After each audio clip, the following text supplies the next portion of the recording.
Iowa caucuses kick off on Monday, with the New Hampshire first-in-the-nation primary coming up right behind it on January 23rd.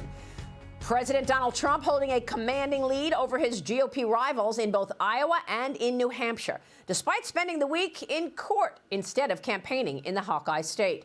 But with Chris Christie now out of the running, Nikki Haley might see a bump in her numbers, as an estimated 65% of his supporters could swing to Haley.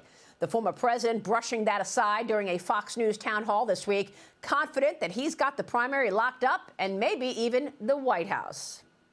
I'm not exactly worried about it. I understand New Hampshire very well. I'm leading Biden in all of the polls. A guy like Biden, there's nothing he can run on. Everything he's turned out, it's turned out badly. Who would be in the running for vice president?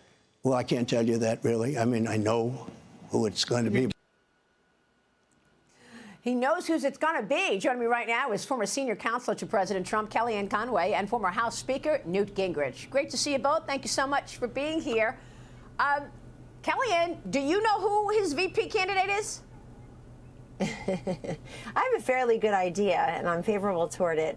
But it shows you that Donald Trump, if not the rest of us, have known that he long ago shifted to a general election strategy. He's got his eye on his fire placed on Joe Biden, where these would-be primary and caucus opponents, primarily DeSantis and Haley, are still talking about Donald Trump. Look, I think Trump's dominance in Iowa is a bigger story than we're allowing it to be, especially with all the media now saying, well, how much of a margin will matter? 1 point will matter. A win is a win.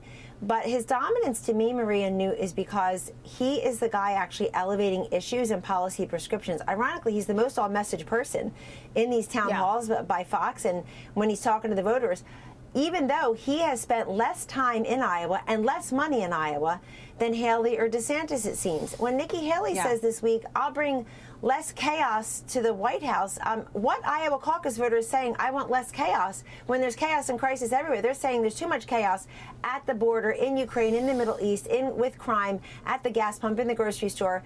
But they don't blame Donald Trump for that. They blame Joe Biden. So I'm just surprised that Haley and DeSantis never really came out and said, here's my 3-point plan for X, or I'm going to break news tonight. Here's my 4-point blueprint to do Y. They have no equivalent of Newt Gingrich's contract with America.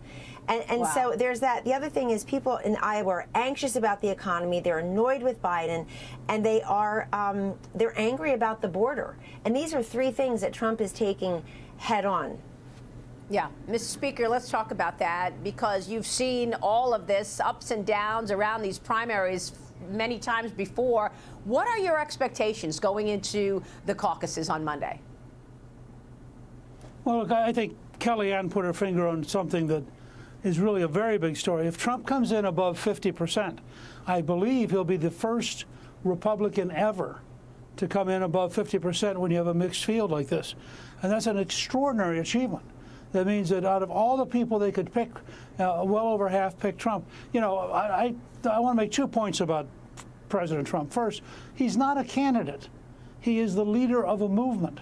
And people just don't get this. The reason all these efforts to attack him don't work is all the people who are deeply for him are absolutely convinced that he is the only person who can take on the deep state and fundamentally change it, that the rest of them are nice people, but they don't have a prayer of fundamentally changing how sick and how corrupt Washington is.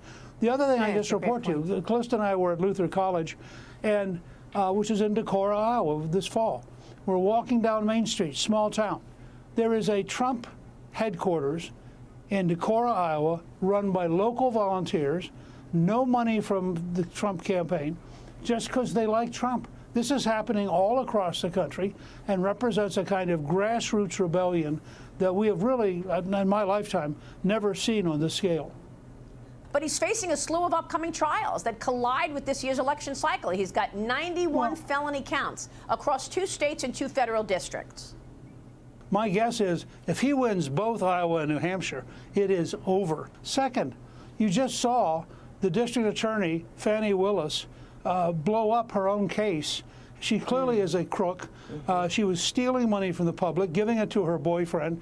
Now learned, because some people have been trailing the money, that he was meeting with the January 6th committee in collusion. He was meeting with the Biden White House in collusion. I think it's possible every single aspect of that case will be thrown out. And I have a hunch Wow. the same thing may start to happen to some other cases. But Kellyanne, same question for you. Let me just say, Trump reacted to the civil fraud case against him in New York on Thursday, saying that it's all one big political stunt. Watch this.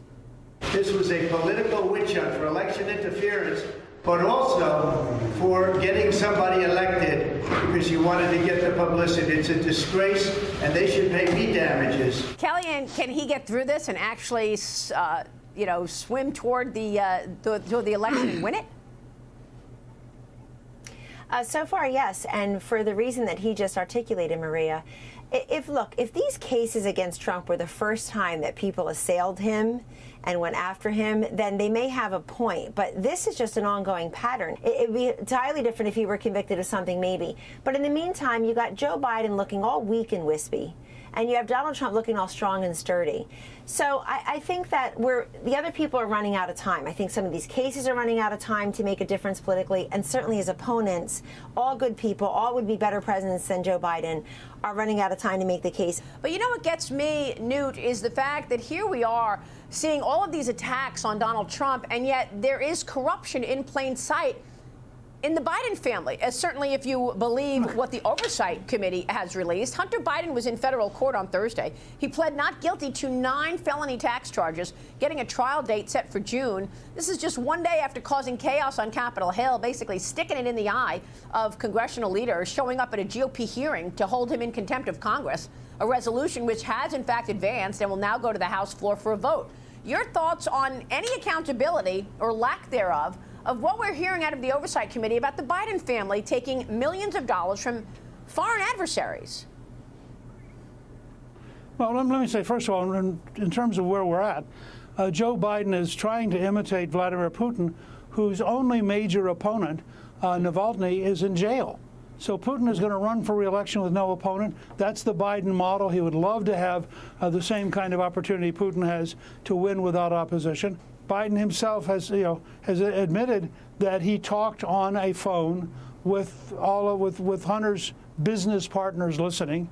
We know Biden went to Cafe Milano to meet with 14 of the oligarchs from around the world who were Hunter's business partners, and we're supposed to believe that as vice president, Biden wasn't routinely betraying America. And frankly, you can understand our foreign policy better if you assume that this is an Iranian-Chinese administration in the White House that actually looks after Iran and China more than it looks after American interests.